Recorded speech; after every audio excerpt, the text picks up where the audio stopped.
আরজিকর হাসপাতালে তরুণী চিকিৎসককে খুন ও ধর্ষণের ঘটনার প্রতিবাদে উত্তাল রাজ্য সহ গোটা দেশ। প্রতিবাদের স্বতঃস্ফূর্ত আবেগের গণবিস্ফোরণ হচ্ছে প্রতিদিন। দোষীদের দ্রুত গ্রেফতার ও কড়া শাস্তি এবং দুর্নীতির বিরুদ্ধে 1 মাস ধরে শহরের রাজপথে আন্দোলন চালিয়ে যাচ্ছেন জুনিয়র চিকিৎসকরা। ইতিমধ্যেই তদন্তভার নিয়েছে সিবিআই।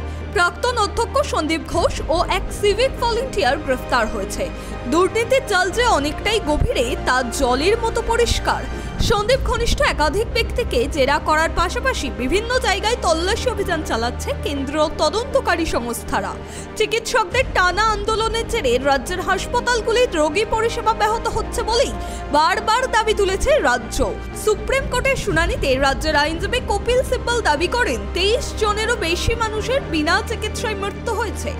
সেই কারণেই সুপ্রিম কোর্টের প্রধান বিচারপতি DY চন্দ্রচূড় আন্দোলনকারী চিকিৎসকদের গত 10ই ডিসেম্বর কাজে যোগ দেওয়ার ডেডলাইন বেঁধে দিয়েছিলেন। কিন্তু 5 দফা দাবিতে অনড় আন্দোলনকারী চিকিৎসকরা। সুপ্রিম নির্দেশকে অমান্য করে আন্দোলন চালিয়ে যাচ্ছেন তারা।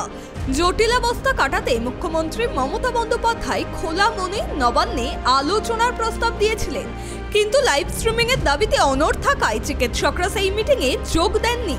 কবে হবে এই সমস্যার সমাধান তা অজানা। এই আবহে কি অবস্থা আরজিকর হাসপাতালের? জুনিয়ররা আন্দোলন চালিয়ে যাওয়ায় সিনিয়র চিকিৎসকরা বাড়তি দায়িত্ব নিয়ে কাজ করছেন ঠিকই, কিন্তু সবটা কি তারা সামাল দিতে পারছেন?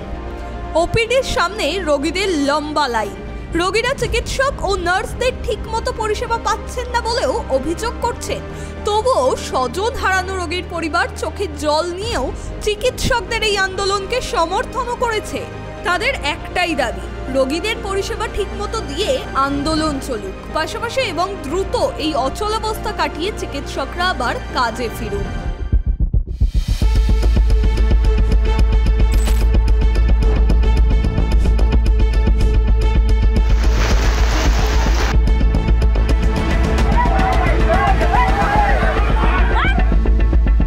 সুপ্রিম কোর্টের ডেডলাইন, রাজ্য সরকারের অনুরোধ, কোনো কিছু সব কিছুকেই উপেক্ষা করে কিন্তু এই আরজিকর হাসপাতালের চিকিৎসকের হত্যা এবং তার ধর্ষণের প্রতিবাদে কিন্তু জাস্টিসের দাবি জানিয়ে কিন্তু জুনিয়র চিকিৎসকরা কিন্তু স্বাস্থ্য ভবনের সামনে আন্দোলন চালিয়ে যাচ্ছেন।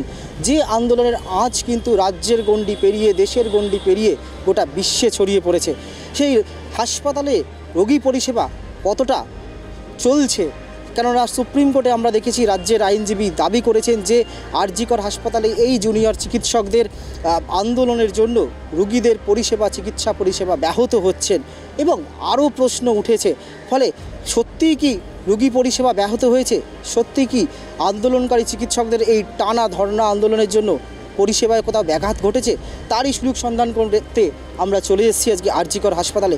কি বলছেন এখানকার রোগীর পরিবার পরিজনেরা? তারা কি আদৌ চিকিৎসা পাচ্ছেন নাকি তারা সন্তুষ্ট নন এই চিকিৎসা পরিষেবায়? তারই সুযোগ সন্ধান করব আমরা। ঠিক মতো যদি ট্রিটমেন্টই হতো, পরশুদিন ভর্তি হয়েছে, আজকে কি করে চলে যায়?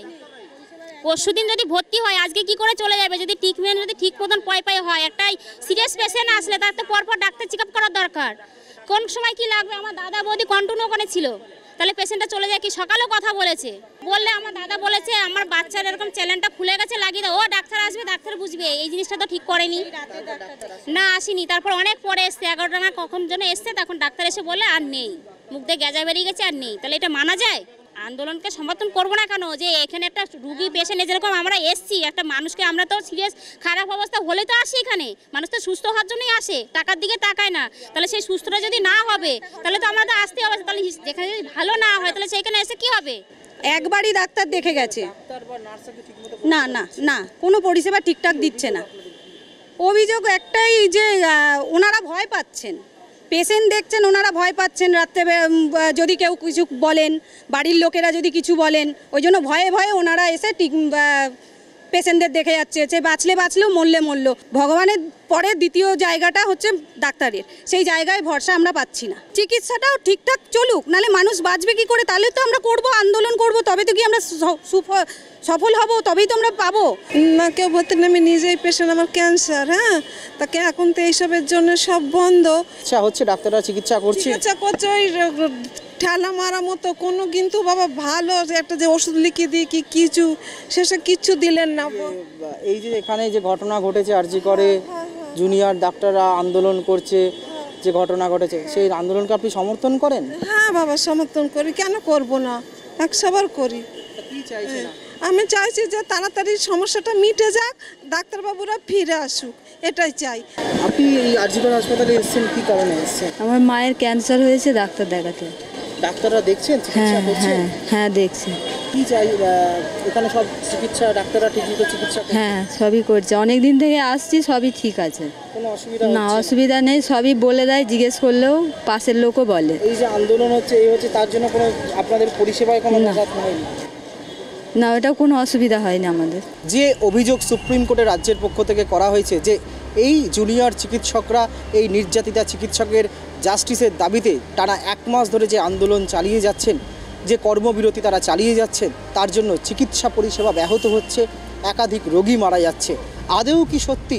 আমরা কথা বলছিলাম রোগীর পরিবার পরিজনদের সঙ্গে এই আরজি কর হাসপাতালে যারা চিকিৎসা করাতে এসছেন, সেখান তাদের সঙ্গে কথা বলেই কিন্তু উঠে এলো মিশ্র প্রতিক্রিয়া।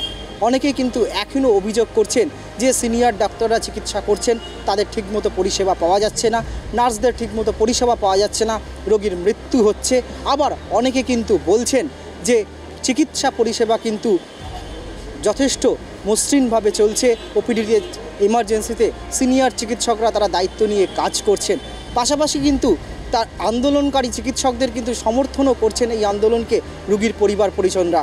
তারা বলছেন আন্দোলন যেমন চলছে চলুক, তার সঙ্গে এই রোগী পরিষেবাটাও যেন সমানভাবে বজায় থাকে, যত তাড়াতাড়ি এই সমস্যার সমাধান হোক এবং জুনিয়র চিকিৎসকরা তারা কাজে যোগ দিন, এটাই তারা কিন্তু চাইছেন রোগীর পরিবার পরিজনের সদস্যরা।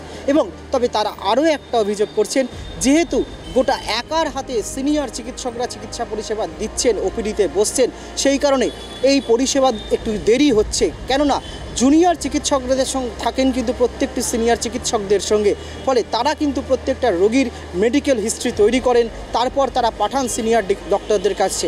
কিন্তু এখানে যেহেতু জুনিয়র ডাক্তাররা তারা কিন্তু আন্দোলনে যখন ব্যস্ত রয়েছেন, সেই কারণে এই মুহূর্তে সিনিয়র চিকিৎসকদের কিন্তু বাড়তি দায়িত্ব নিয়ে প্রত্যেকটি রোগীর মেডিকেল হিস্ট্রি তৈরি করতে হচ্ছে, তারপর তাদের চেক আপ করতে হচ্ছে। ফলে প্রত্যেক রোগী দেখার ক্ষেত্রে সময় অনেকটা বেড়ে যাচ্ছে, সময় বাড়ছে যত পরিষেবাতেও কিন্তু দেরি হচ্ছে।